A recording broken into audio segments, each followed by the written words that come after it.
ইদানিং নারীদের মধ্যে প্লাস্টিক সার্জারি করে চেহারার নতুন শেপ দেওয়ার প্রবণতা লক্ষ্য করা যাচ্ছে। এটা কি শরীয়ত সম্মত? যদি জন্মগত কোনো ত্রুটি কিংবা কোনো দুর্ঘটনায় সৃষ্ট ত্রুটি এগুলোকে দূর করবার জন্য প্লাস্টিক সার্জারি করতে হয় তাহলে সেটা তো অবশ্যই জায়েজ।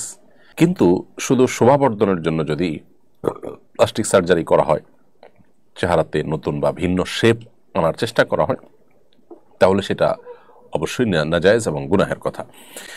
আল্লাহ রাব্বুল আলামিন কোরআনে কারিমে স্পষ্ট করে বলেছেন সূরা নিসার 119 নম্বর আয়াতে, ওয়ালা উদাল্লিন, শয়তান তার প্রতিশ্রুতির মধ্যে সে বলেছে সে কি কি কাজ করবে। তার মধ্যে একটা হলো শয়তান বলেছে ওয়ালা উদিল্লান্নাহুম ওয়ালা উমান্নিয়ান্নাহুম ওয়ালা আমুরান্নাহুম ফালা ইউবাত্তিকুন্না আযানাল আনআম ওয়ালা আমুরান্নাহুম ফালা ইউগাইয়িরুন্না খালকাল্লাহ।